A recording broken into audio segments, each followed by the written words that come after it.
చెల్లి ఏంటంటే తన మ్యారేజ్ లైఫ్ కొంచెం డిస్టర్బ్ అయ్యి డివోర్స్ తీసుకుంది రీసెంట్ గా.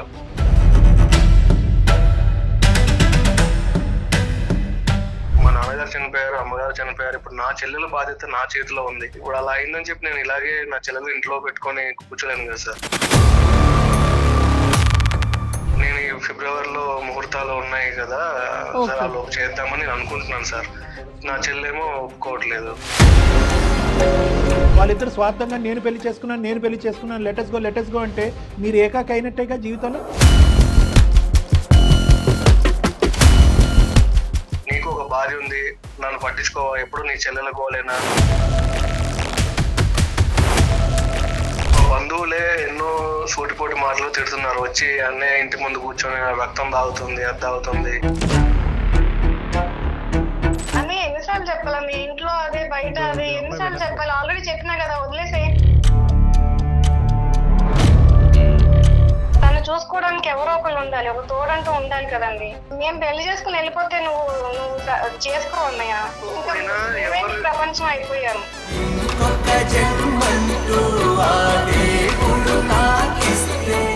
చిన్న పాప ఉంది, ఆ పాప ఎదుగుతుంది.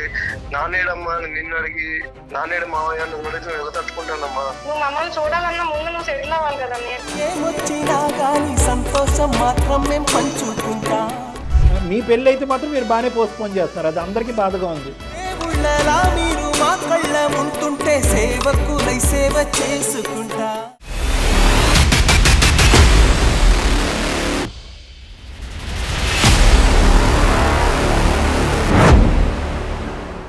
అందం, ఆరోగ్యం, ఆత్మవిశ్వాసం అనూస్తో సాధ్యం. ట్రాన్స్ఫర్మేషన్ సర్వీసెస్ పైన flat 50% discount. Anoos since 1982. Welcome to అందమైన జీవితం.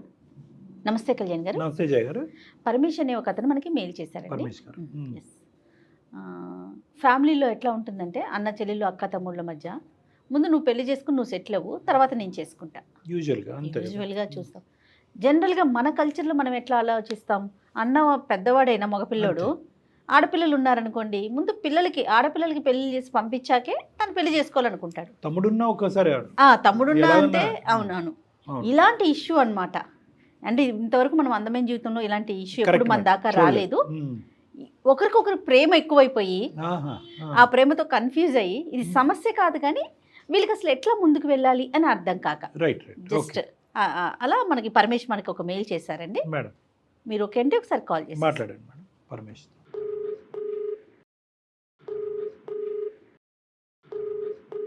హలో. హలో, నమస్తే అండి, పరమేష్ గారా? అవునండి, ఎవరండి? నేను సుమన్ టీవీ నుంచి అండి, అందమైన జీవితం ప్రోగ్రామ్ నుంచి జయానున్నాను. నాతో పాటు డాక్టర్ కళ్యాణ్ చక్రవర్తి గారు కూడా ఉన్నారు. మేడం నమస్తే మేడం. నమస్తే అండి. థ్యాంక్ యూ మేడం కాల్ చేసినందుకు. సార్ మీ సమస్య ఏంటో మాట్లాడండి. హలో పరమేష్. డాక్టర్ గారు నమస్తే పరమేష్. పరమేష్ అండి, నేను కార్ రెంటల్స్ బిజినెస్ అది చేస్తాను సార్. ప్రాబ్లం ఏంటంటే నాకు ఇద్దరు చెల్లెలు, మా నాన్నగారు చిన్నప్పుడే చనిపోయారు. ఓ. మా చెల్లికి పెళ్లి చేసాము, తనకు ఒక పాప. ఓకే, పెద్ద చెల్లికి చేశారా? పెద్ద చెల్లికి చేసాం. చిన్న చెల్లి 25 years ఉంటే తను ఇప్పుడు రీసెంట్ గానే జాబ్ లో జాయిన్ అయింది మేడం. సూపర్. సో పెద్ద చెల్లి ఏంటంటే తన మ్యారేజ్ లైఫ్ కొంచెం డిస్టర్బ్ అయ్యి డివోర్స్ తీసుకుంది రీసెంట్ గా. ఫాదర్ ఎలా చనిపోయారండి? హెల్త్ ప్రాబ్లం వచ్చి చనిపోయారు మేడం. నేను 8th class లో అలా ఉన్నప్పుడు చనిపోయారు. ఓకే, బాధ్యత అంతా మీరే తీసుకున్నారు? చిన్నప్పటి నుంచి నేనే. ఇప్పుడు ఇంటర్ వరకు చదివి నేను చదువు ఆపేసాను, ఇక మా చెల్లెల్ని చదివించాలని.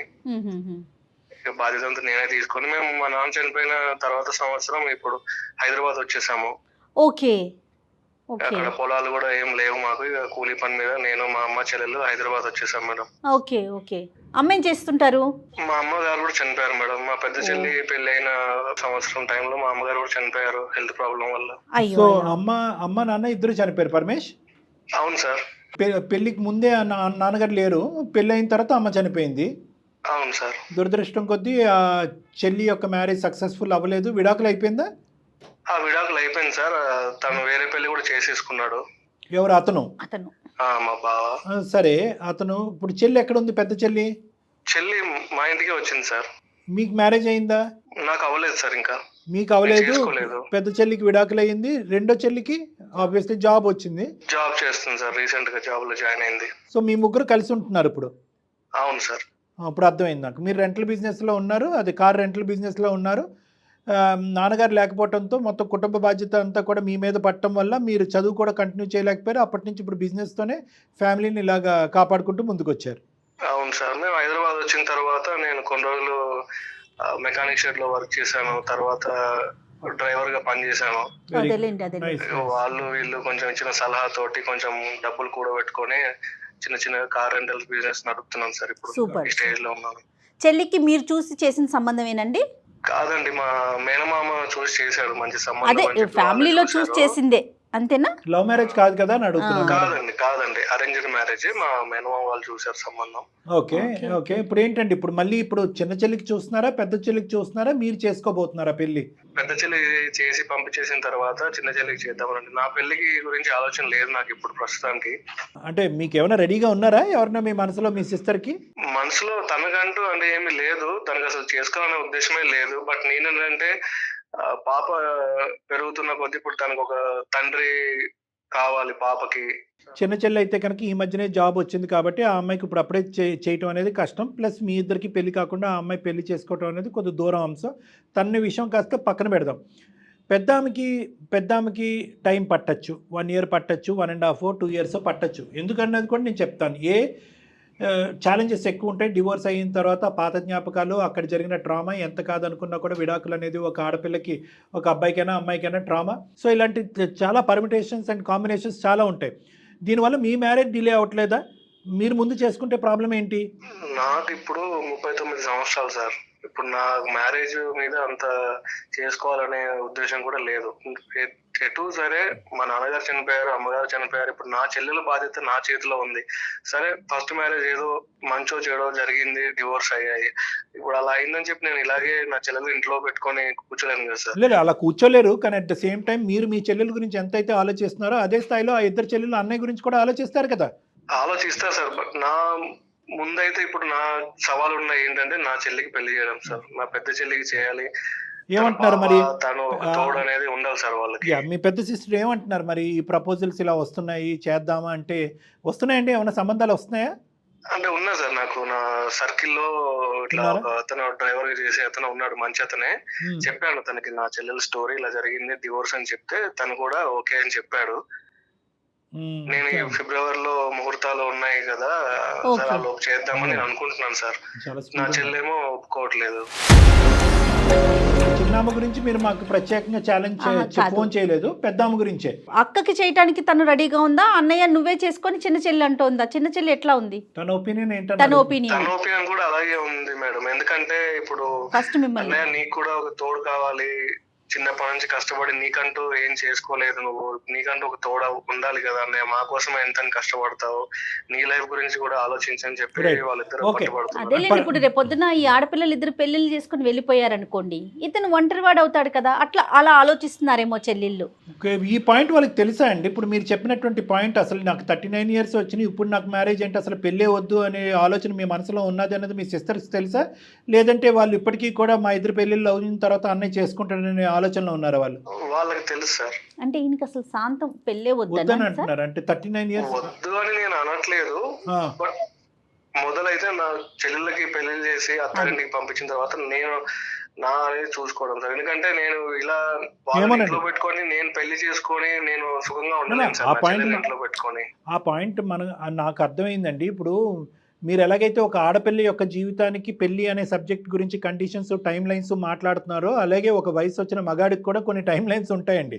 ఇప్పుడు మీ సబ్జెక్ట్కి మాట్లాడేటప్పటికి మీరు చాలా ఈజీగా పోస్ట్పోన్ చేసేస్తున్నారు. ఈ 2 పెళ్ళి అయ్యేటప్పటికి మీకు 42 రావచ్చు. మనలో మన మాట అనుకుందాము. అసలు మీకు తెలిసిన అమ్మాయి లేదు, మీరు చేసుకుందామని మీ గురించి వెయిట్ చేసేటటువంటి అమ్మాయి లేదు.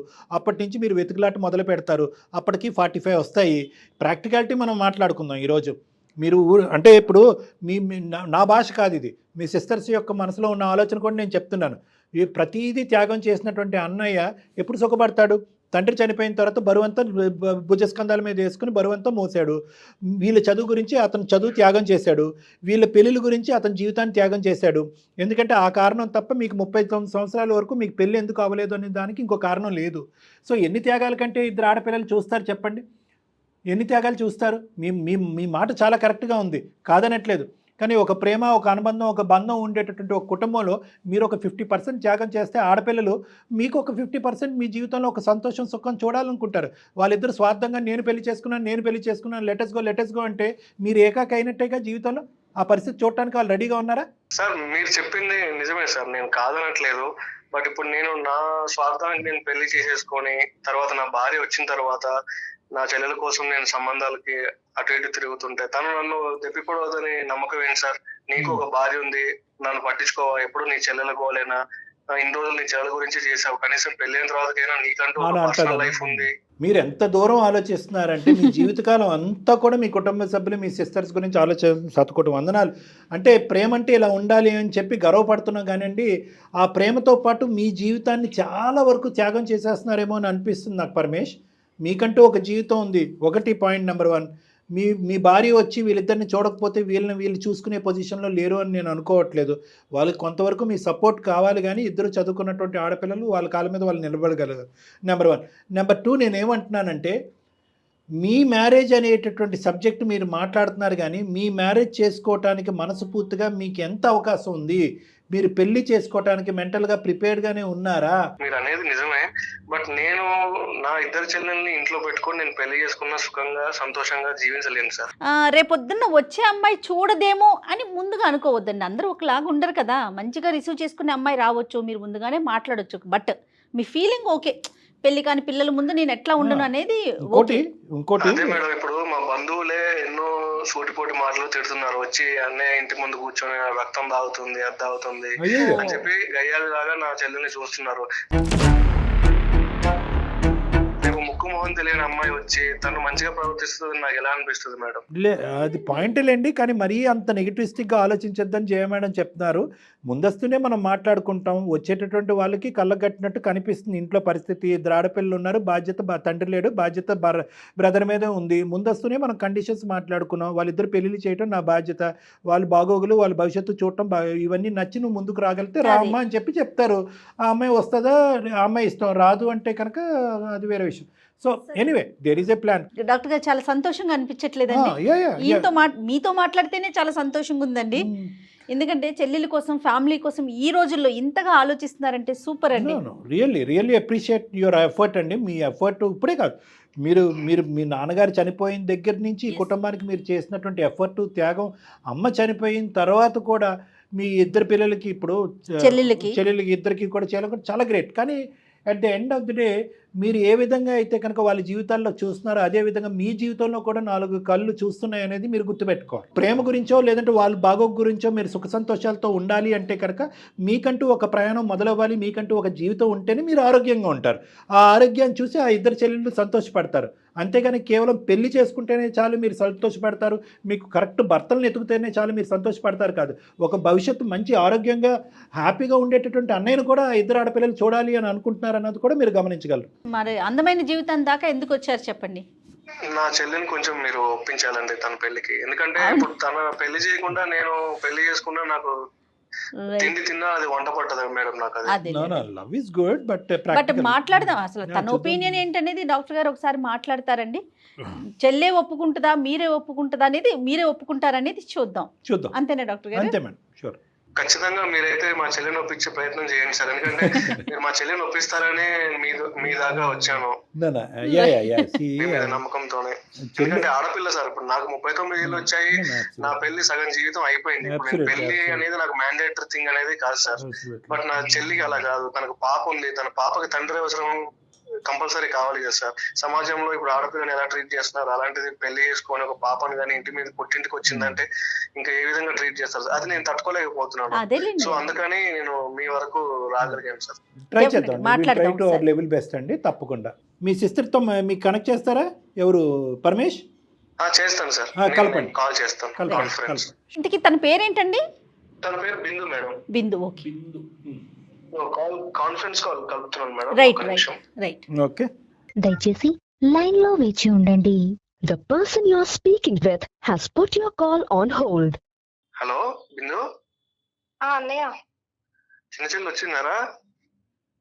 వచ్చింది అన్నయ్య, తను వర్క్ చేసుకుంటుంది. అదేరా, నేను నీకు చెప్పాను కదా ఒక మ్యాచ్ ఉందని. వాళ్ళు చూసుకోవడానికి వస్తా అంటున్నారు. ఫిబ్రవరిలో ముహూర్తాలు ఉన్నాయంట. మళ్ళీ అడుగుతా ఎందుకు ఇదే విషయం? నేను ఆల్రెడీ చెప్పేశాను కదా వద్దని. ఒప్పుకోరా? నేను నీ మంచి గురించి చెప్తున్నాను. నేను కూడా నీ మంచి గురించే చెప్తున్నాను కదా. ఇప్పుడు నాకు ఆల్రెడీ ఇంత ఏజ్ వచ్చింది నాన్న. నేను ఇప్పుడు పెళ్లి చేసుకొని నేను మిమ్మల్ని నేను కూడా బాధపడలేను. ఆల్రెడీ నేను ఒకసారి చూసి వచ్చాను. నాకు అసలు ఇంట్రెస్ట్ లేదండి. నాకు అసలు ఏ పెళ్లి చేసుకోవాలని ఇంట్రెస్ట్ చెప్పాను. అందుకు నాకు తెలిసిన అబ్బాయే. ఎన్నిసార్లు చెప్పాలి? ఇంట్లో అదే బయట అదే ఎన్నిసార్లు చెప్పాలి? ఆల్రెడీ చెప్పినా కదా, వదిలేసే. ఇట్లా ఈ ఇబ్బంది ఈ సమస్య గురించి నేను సుమన్ టీవీ జయ మేడం కి నేను మెయిల్ పెట్టాను. వాళ్ళని కాన్ఫరెన్స్ తీసుకుంటున్నాను. ఒక్కసారి మాట్లాడమ్మా వాళ్ళతోటి. ఎందుకన్నయ్యా అవన్నీ? ఒకసారి మాట్లాడమ్మా. నేను చెప్పినా కదా వద్దని చెప్పి. నా మాట వినట్లేదు కదమ్మా. మేడం ఉన్నారు, డాక్టర్ గారు. హలో, కొంచెం వాళ్ళు. హలో, నమస్తే అండి. జయానండి, నాతో పాటు డాక్టర్ కళ్యాణ్ చక్రవర్తి గారు ఉన్నారు. మాది అందమైన జీవితం ప్రోగ్రామ్ సుమన్ టీవీలో చూసుంటారు బహుశా మీరు. చూసానండి. అన్నయ్యకి పరమేష్కి ఏం చేయాలో అర్థం కాక, ఎలాంటి డెసిషన్ తీసుకోవాలో తెలియక డాక్టర్ గారి సలహా మేరకు కావాలి అని చెప్పి మాకు ఒక మెయిల్ పెట్టారు. ఇంత ప్రేమ అండి ఈ రోజుల్లో. మీ కన్వర్జేషన్ వింటూ ఉంటే అసలు మధ్యలోకి మాకు రావాలనిపించట్లేదు. మేము ఇంకాస్త వినాలి అనిపిస్తోంది. ఒకరికి మించి ప్రేమ ఒకరు. అంటే మీరిద్దరూ ఒక అన్నా చెల్లెల బంధంలో ఏ స్థాయిలో ప్రేమించుకుంటున్నారనేది ఒక ఆనందం అయితే కనుక, పెళ్లి గురించి ఇద్దరు వ్యక్తులు ఎంత భయపడుతున్నారు అనే బాధ కూడా మాకు ఉంది.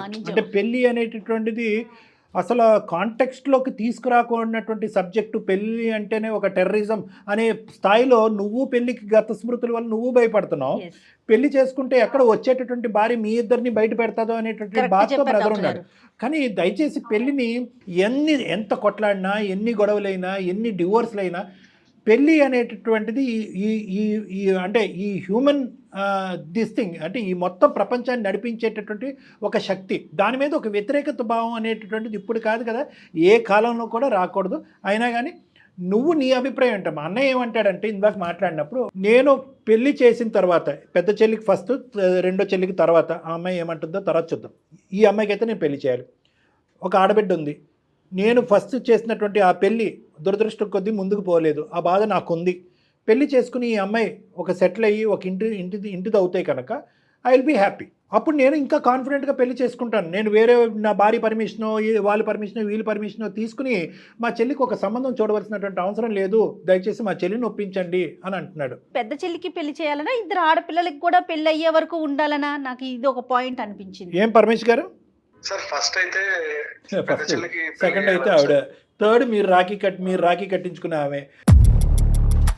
మీ పెళ్ళి అయితే మాత్రం మీరు బాగానే పోస్ట్పోన్ చేస్తున్నారు. అది అందరికీ బాధగా ఉంది. సరే, ఎనీవే ఇప్పుడు నా పెళ్లికి నాకు ఆలోచన అయితే లేదు సార్. ఎందుకంటే నా పరిస్థితిలో మీరు ఉంటే కనుక మీరు ఇలాగే ఆలోచించే వాళ్ళేమో అయి ఉండొచ్చు. నో దట్ అబ్సల్యూట్లీ అండి. మీ స్థానంలో నేను ఉంటే కనుక మీ చెల్లి అంటే మీ కన్నబిడ్డలాగే. సో ఆ విధంగా చూసుకుంటున్నారు కాబట్టి అందులో నాకేం లేదు. కానీ మాట్లాడదాం. I come in to that part of the discussion. కానీ ఫస్ట్ ఈ అమ్మాయి అభిప్రాయం. బిందు, ఏమంటావు మనము? నీ ఒపీనియన్ ఏంటి? నీ ఆలోచన ఏంటి? ఫస్ట్ మ్యారేజ్లో నీకు కలిగినటువంటి డిఫికల్టీ ఏంటి? ఆ డివోర్స్ వరకు ఎలా దారి తీసింది? ఆ బాధల్లోంచి, ఆలోచనలోంచి ఈ పాటికి నువ్వు బయటకు వచ్చేవా రాలేదా? ఇవి చెప్పా మనం. మా మావయ్య మ్యారేజ్ సంబంధం చూశారు, పెళ్లి చేశారు. అబ్బాయి మంచివాడని చెప్పేసి, ఫ్యామిలీ మంచిదని చెప్పి చేశారు. బట్ అన్ఫార్చునేట్లీ ముందు నుంచే డ్రింకింగ్ అలవాటు ఉందంట. నాకు తెలియదు ఆ విషయం. సో మాట్లాడుకున్నంత కట్నం ఇవ్వలేదు, ఇంకా ఎప్పుడు తెస్తారు అని చెప్పి వేధించడం జరిగింది. బట్ నేను ఇంట్లో ఈ విషయాలు ఏం చెప్పలేదు. ఎందుకంటే ఆల్రెడీ నాన్నగారు లేరు, అన్నయ్య అన్ని చూసుకుంటున్నాడు కాబట్టి అన్నయ్యకి అదంతా మళ్ళీ బడ్డను తీసుకురావడం నాకు ఇష్టం లేక నేను చెప్పలేదండి. నేను పాప పుట్టిన తర్వాత అయినా మారుతాడు అనుకున్నాను, కానీ అసలు ఏం మారలేదండి. విడాకులు అయితే తీసేసుకున్నావుగా? అయిపోయిందండి. అతనికి ఆల్రెడీ ఎఫ్ఐఆర్ కూడా ఉందండి. సో అతను మ్యారేజ్ కూడా చేసేసుకున్నాడు. ఓహో, అమ్మాయిని చేసేసుకున్నాడు మళ్ళీ. ఇంకా నాకైతే హోప్స్ అయితే లేవండి. ఇంకా నాకు మ్యారేజ్ మీద ఇంట్రెస్ట్ కూడా లేదు. ఇంకా మా అన్నయ్య ఎట్లయితే చూడాలని నాకు కూడా ఉందండి. ఎందుకంటే ఇంతవరకు చిన్నప్పటి నుంచి కష్టపడి పెంచడం, చాలా కష్టపడడం నేను చూశాను. తను హ్యాపీగా ఉండాలని కూడా నేను కోరుకుంటున్నాను. తన హ్యాపీనెస్ కూడా చూడాలని కోరుకుంటాను కదండి. నేను చెప్పేటటువంటి ఒపీనియన్లో మీరు కాన్ఫ్లిక్ట్ అవ్వకండి బిందు గారు. నాకు ఒక క్లారిటీ కావాలి. మోస్ట్ ఇంపార్టెంట్ ఏంటంటే, ఒక పెళ్లిలో పెద్దలు ఏర్పాటు చేసినటువంటి ఒక పెళ్లిలో నరకయాతన అనుభవించాం. అది వర్ణాతీతం అమ్మ. ఆ బాధ నేను చెప్పలేను, ఎందుకంటే అవే కేసెస్ నేను పగలనక రాత్రి అనక డీల్ చేస్తాను కాబట్టి. అబ్సల్యూట్లీ అది ఒక అంశం. రెండోది ఏంటంటే కనుక, ఆ మెమరీస్లోంచి, ఆ జ్ఞాపకాలు, ఆ ఆలోచనలోంచి బయటకు వచ్చేవమ్మా? ఇంకా రాలేదా మీరు? లేదండి, ఇంకా ఉన్నది. ఇంకా ఇప్పుడు అదంతా పోవాలంటే చాలా టైం పడుతుంది. ఇప్పుడు ఇదంతా నేను మళ్ళీ మా అన్నయ్యకి నేను చెప్పలేను ఇదంతా. సో నాకు కావాల్సింది ఏంటంటే అమ్మా, నాకు కావాల్సింది ఏంటంటే ఈరోజు పెళ్ళే వద్దని అనుకుంటుందా బిందు, లేదంటే అన్నయ్య పెళ్లి చూసి గ్యాప్ తీసుకుని అన్నయ్య పెళ్లి తర్వాత చేసుకుందాం అనుకుంటుందా? అసలు పెళ్ళే వద్దని. నా అభ్యంతరం ఏంటంటే అండి, ఇప్పుడు నాకు పెళ్లి చేస్తాడు అనుకోండి, నేను వెళ్ళిపోతాను, చెల్లి పెళ్లి కూడా చేస్తారు, వెళ్ళిపోతుంది. మీ ఇద్దరం వెళ్ళిపోతే ఇంకా మా అన్నయ్యని ఎవరు చూసుకుంటారండి? తను ఇంకా పెళ్లి చేసుకోడు, తనకి పెళ్లి మీద ఇంకా ఇంట్రెస్ట్ కూడా ఉండదు. తను చూసుకోవడానికి ఎవరో ఒకళ్ళు ఉండాలి, ఒక తోడంటూ ఉండాలి కదండి. జీవితాంతం పెళ్లి చేసుకోకుండా ఉంటే అది కూడా నేను చూడలేం కదండి. ఇప్పుడు తను అనేది ఏంటంటే నా ఒక్కదాంతో కాదు, రేపొద్దున మళ్ళీ చెల్లికి కూడా చేయాలంటాడు. పెళ్లి చేయాలన్నా పురుళ్ళు పిల్లలు అని పిల్లల్ని చూడాలన్నా ఇంకా చాలా ఉంటాయండి పెళ్లి తర్వాత. అంతేగా మంచి చెల్లి ఉంటాయి. అవన్నీ ఇప్పుడు మా అమ్మ నాన్న స్థానంలో అన్న వదినే కదండి ఉండి చెయ్యాలి. అందుకనే పెళ్లి చేసుకోమంటున్నానండి. వచ్చే వదిన నిన్ను సరిగ్గా అమ్మలాగా చూసుకుంటుందో లేదో తెలియదు కదమ్మా. ఇంకా నేను సూటిపోటి మాటలు ఏమైనా అంటే నేను తట్టుకోలేనమ్మా. ఇప్పటికే నేను సగం చచ్చిపోయాను. ఇంకా మాట్లాడితే నా వల్ల కాదమ్మా. మిమ్మల్ని ఇంటి వాళ్ళని చేశాకే నేను పెళ్లి చేసుకుంటానమ్మా. పెళ్లి చేసుకొని మీ ముందు నేను హ్యాపీగా తిరగలేనమ్మా. నేను పెళ్లి చేసుకుని వెళ్ళిపోతే నువ్వు చేసుకో అన్నయ్య. ప్రపంచం అయిపోయాము.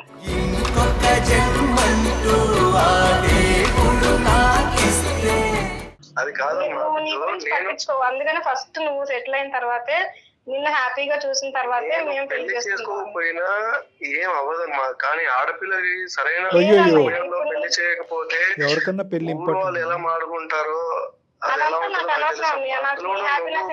పెళ్లి చేసుకుని వివాహమైన అమ్మాయి చిన్న పాప ఉంది, ఆ పాప ఎదుగుతుంది. నానేడమ్మా నిన్ను అడిగి, నానేడు మావయ్య నన్ను అడిగితే ఎలా తట్టుకుంటానమ్మా? అదంతా సెకండరీ అన్నయ్య, అదంతా నేను చూసుకుంటాను. ఫస్ట్ నువ్వు సెటిల్ అయితే తర్వాత నువ్వు మమ్మల్ని చూడాలన్నా ముందు నువ్వు సెటిల్ అవ్వాలి కదా. పరమేష్ గారు చెప్పేది వింటుంటే ఎస్ కరెక్ట్, ఆయన చెప్పేది నిజంగా కరెక్ట్ అనిపిస్తుంది. అట్లానే బిందు గారు మాట్లాడేది విన్నా కూడా నిజమే కదా, అమ్మాయి చెప్పేది కరెక్టే కదా ఇలాంటి సిచ్యువేషన్స్ అనిపిస్తోంది కళ్యాణ్ గారు. మరి నాకైతే మీరేమంటారు? పర్ఫెక్ట్ జయ మేడం. మనకే కాదు, చూసేటటువంటి వాళ్ళ ప్రేక్షకులందరికీ కూడా ఎక్కడైతే ప్రేమ అనేది ఉంటుందో, ఎస్పెషల్లీ ఇటువంటి అనుబంధాల్లో ప్రేమ అనేటటువంటిది ఉంటుందో, అక్కడ రెండు వర్జన్స్లోనే బ్యాలెన్స్ కనిపిస్తుంది, త్యాగం కనిపిస్తుంది. అవునండి, ఇక్కడ మీకు రెండు కనిపిస్తున్నాయి. వాళ్ళ వర్జన్స్ ఏదైతే ఉన్నాయో, అంటే ఎంత లోతుగా ఒక చెల్లి వాళ్ళ అన్నయ్య గురించి ఆలోచిస్తుంది, ఎంత లోతుగా ఒక అన్నయ్య వాళ్ళ చెల్లి గురించి ఆలోచిస్తున్నాడు అనేటటువంటి బ్యాలెన్స్ కనిపిస్తుంది. ఎక్కడెక్కడికి వెళ్తున్నారో చూడండి. కన్యాదానం గురించి మాట్లాడుతున్నారు, లేదంటే జరిగే మంచి చెడు గురించి, కాన్పు చేయడానికి నాకు ఒక తల్లిదండ్రుల స్థానంలో ఉండాలి అనే విధంగా అమ్మాయి మాట్లాడుతుంది. నేను పెళ్లి చేసుకుంటే నా భార్య వచ్చి వీళ్ళని చూడకపోతే అని ఇతను మాట్లాడుతున్నాడు. సో వీళ్ళు ఎంతో బాగా అసెస్ చేసుకుని మాట్లాడుకుంటున్నారు. కానీ ఇద్దరు కూడా ఇప్పుడు ఏంటంటే ఒక సాంప్రదాయబద్ధమైనటువంటి ఒక నమ్మకమైనటువంటి పెళ్లి వస్తుంది అనే నమ్మకం ఇద్దరిలో కోల్పోవటం అనేది ఇక్కడ దురదృష్టకరం. అవునండి, పెళ్లి మీద నమ్మకం లేకపోవడం. ఎవరు ప్రెషర్ చేయకపోతే అతను పెళ్లి చేసుకోకుండా అయిపోతాడు పరమేశ్, ఇక్కడ బిందు కూడా పెళ్లి చేసుకోకుండా అయిపోతుంది. అలా ఉంది. అలా కాదు, పెళ్లి అనేటటువంటిది ఒక ముఖ్యమైనటువంటి సబ్జెక్టు. ఒక సమయంకి అంటే ఒక ఏజ్ పారామీటర్ కింద ఉండేటటువంటి ఒక సబ్జెక్ట్. ఏ వయసుకి జరగాలో ఆ వయసుకి జరగాలి. ఒక్క మాట పరమేష్, నేను మీతో మొదలు పెడతా. పరమేష్, ఇక్కడ మీరు ఇమోషనల్గా కాకుండా ప్రాక్టికల్గా ఆలోచించండి. ఒక పెళ్లి చేసేస్తే ఒక తోడు వస్తుంది, ఎవరో ఒక డ్రైవరు ఒక డెడ్ లైన్ పెట్టేశారు, ఫిబ్రవరి అంటున్నారు, అంటే మహా అయితే 2 నెలలు కూడా లేవు. ఈ టైం లైన్ లోపు ఒక పెళ్లి చేసేస్తే కనుక ఆటోమేటిక్గా ఆ పెళ్లి అద్భుతాలని సృష్టిస్తుంది. ఆ బిడ్డకు ఒక తండ్రి వస్తాడు, ఈ అమ్మాయికి ఒక భర్త వస్తాడు. ఈ కాన్సెప్ట్స్ అన్నీ కూడా వినటానికి ఆన్ పేపర్ బాగుంటాయి, కానీ మనసుకి దగ్గరగా ఉండటం అనేది చాలా ఇంపార్టెంట్. ఎందుకు ఈ మాట అంటున్నానంటే, ఈరోజు బిందు మనసు, ఎవరు మనసు గాయపడినంత స్థాయికి గాయపడింది, ఆ గాయం మానాలి. ఈరోజు పెళ్ళి అనేటటువంటి సబ్జెక్టు చాలా సెకండరీ. పెళ్ళి అనేది ఇంపార్టెంట్ కాదనట్లేదు, కానీ ఇప్పుడు ఉండేటటువంటి టైం కన్స్ట్రెంట్లో ఉన్న పలంగా ఫిబ్రవరి లోపల నేను పెళ్లి చేసేద్దామంటే ఏమండి, ఆ అమ్మాయి చావు దెబ్బలు తిని తేరుకుని 6 నెలలు కూడా అవ్వలేదండి. 4 మగాళ్ళు వచ్చి అసెస్ చేసి తీసుకొచ్చిన సంబంధం ఒక తాగుబోతోడి చేతిలో నేను సాగు దెబ్బలు తిన్నాను, బ్రతికి బట్ట కట్టడానికి నా అదృష్టం ఫలించడం వల్ల ఈరోజు నేను నా బిడ్డ బ్రతికి బయటపడ్డాము అనేటటువంటి ఆలోచన కాన్సెప్ట్ ఆ అమ్మాయి బ్రెయిన్లో బాగా దిగిపోయిన తర్వాత ఈరోజు అందులోంచి తేరుకోకుండా మీరు కంప్లీట్గా ఇంకొక మ్యారేజ్ అని చెప్పడం అనేటటువంటిది మంచితనం కాదు, అది త్యాగం కాదు. పెళ్లి మీద ఒక నమ్మకం లేకుండా ఆ అమ్మాయి ఆ మ్యారేజ్లోకి ఎంటర్ అవుతే రేపొద్దున ఆ అబ్బాయి ఎవరైతే కనుక ఇష్టపూర్వకంగా పెద్ద మనసుతో ముందుకొచ్చి చేసుకున్నాడో, బిడ్డని తల్లిని ఇద్దరిని యాక్సెప్ట్ చేయడానికి, బిడ్డని భార్యని యాక్సెప్ట్ చేసే విధంగా వచ్చాడో, ఏమాత్రం అంత ఒక 0.5% డిఫరెన్స్ వస్తే ఈ అమ్మాయి ఆ పాత కాన్సెప్ట్లోకి వెళ్ళిపోతుంది. ఆ అమ్మాయి అదిగో అప్పుడు చూసింది మళ్ళీ ఇక్కడ రిటర్న్ అవుతుంది. ఇలాగ చాలా చాలా పరిణామాలు రావచ్చు. ఫస్ట్ మానసికంగా ఆ అమ్మాయిని తేరుకోనియండి. ప్రతి నిమిషం ప్రతి సెకండు బలవంతం పెట్టి అమ్మ పెళ్లి చేసుకోవాలి, పెళ్లి చేసుకోవాలనే ఆలోచన అమ్మాయి బ్రెయిన్లో పెడితే, ఈరోజు మా అన్న సుఖపడతాడు కదా తప్పక చేసుకుంటున్నానని చెప్పి చేసుకుంటే కనుక మళ్ళీ ఆ అమ్మాయి వేరే ప్రాబ్లమ్స్లోకి ల్యాండ్ అవడానికి ఒక అవకాశం ఉంటుంది. మీరు చెప్పేది కూడా నిజమే సార్. కానీ ఒక పెళ్లి వల్ల నాశనమైన నా చెల్లి జీవితాన్ని ఇంకో పెళ్లి ద్వారా ఒక కొత్త జీవితం వెళ్తే ఆ గాయాలన్నీ మర్చిపోయి సంతోషంగా ఉంటుందండి సార్. అంతేగాని నా చెల్లిని ఇంట్లో నుంచి పంపించేయాలి అని నాకు అలా అసలు ఆ మాట నేను అన్ను ఎప్పటికీ అనలేను. మీ ఇష్యూలో అసలు మీరు బలవంతంగా పెళ్లి చేసి బయట పంపిద్దాం అనే మాట ఎప్పటికీ రాదు. అది కాదండి నేను అనేది. ఏంటంటే ఎప్పటికీ పెళ్లి వద్దు అని అనట్లేదు. కాస్త టైం ఇవ్వండి, తేరుకోనివ్వండి, బలపడినివ్వండి, ఫైనాన్షియల్గా ఉద్యోగం చేసుకోనివ్వండి, తన కాళ్ళ మీద తను నిలబడినివ్వండి. రేపొద్దున ఏదైనా ఒక అవాంఛనీయమైనటువంటి ఒక తెలియనటువంటి ఒక సంఘటన పరిస్థితి ఏర్పడితే దురదృష్టం కొద్ది చెప్తున్నాను, నా కాళ్ళ మీద నేను నిలబడగలను, పెళ్ళే జీవితం కాదు, నాకంటూ ఒక వ్యక్తిత్వం ఉంది, ఒక జీవితం ఉంది, నా బిడ్డను నేను కాపాడుకుంటూ ఉండగలను అనేటటువంటి మనస్థైర్యాన్ని నింపేటటువంటి పునాది వేయండి అని అంటున్నాను. చాలామంది ముందుకొచ్చు అంటూ ఉంటారు మీ చెవులో, ఏరా నువ్వు పెళ్లి చేసుకునే ముందు ఆ అమ్మాయికి చేసేసే, ఆ బాధల్లోంచి ఆటోమేటిక్గా తేరిపోతుంది, ఈ మధ్యనే 6 నెలలు అయింది కదా, ఆ అమ్మాయికి కొత్త జ్ఞాపకాలు ఇస్తే పాత జ్ఞాపకాలు కడిగేయచ్చు, ఇలాంటివి చాలా మాట్లాడుతూ ఉంటారు. దయచేసి ఆ మాటల్లోకి మీరు వెళ్ళకండి. First of all as an individual, పెళ్ళి అనేది సెకండరీ. యాజ్ ఎన్ ఇండివిజువల్ మీ చెల్లికి తేరుకునేటటువంటి పొజిషన్, మానసికంగా తగిలినటువంటి గాయాన్ని బాగు చేసేటటువంటి స్థానంలో మీరు నిలబడితే కనుక టైం ఇవ్వండి అని చెప్తున్నాను. ఇది నేను మీకు చెప్పబోయేటటువంటి కాన్సెప్ట్. బిందు, నువ్వు మీ అన్నయ్యకి పెళ్లి జరగాలి అని అనుకుంటున్నావు కదమ్మా, నేను కూడా దాంతో చాలా వరకు అంగీకరిస్తాను. నేను జయ మేడం కూడా ఇద్దరికి పెళ్లి జరగాలి. ఓకే, ఇద్దరికి పెళ్లి అనేటటువంటిది అవసరం.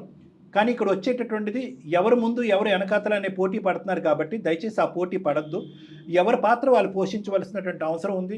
నువ్వు ఏ విధంగా తేరుకోవాలి, ఏ విధంగా బయటపడాలి, ఏ విధంగా ఆర్థికంగా కానీ ఉద్యోగరీత్యా కానీ స్థిరపడాలి అనే కాన్సెప్ట్ నీకు చెప్తే, పరమేష్ నేను మీకు చెప్పేది ఏంటంటే, మీరు దయచేసి మీ సిస్టర్స్ యొక్క ఇద్దరు సిస్టర్స్ ఇక్కడ మాట్లాడే ఈ సిస్టరు, మాట్లాడినటువంటి ఆ చిన్న సిస్టర్, ఇద్దరు కాన్సెప్ట్ ఏంటంటే, మేము ఏదైతే కనుక మీరు ఇనీషియల్గా కాల్ కలిపారో అప్పుడే మీకు చాలా కాన్సెప్ట్ మేము మాట్లాడేస్తాం జయ మేడం. నేను మరి మీ సంగతి ఏంటి అంటే, నేను ఇంతే సార్, అయిపోయింది సార్, నాది క్లోజ్ సార్, వద్దు సార్ నా పెళ్ళి అనేది అలా అనకండి.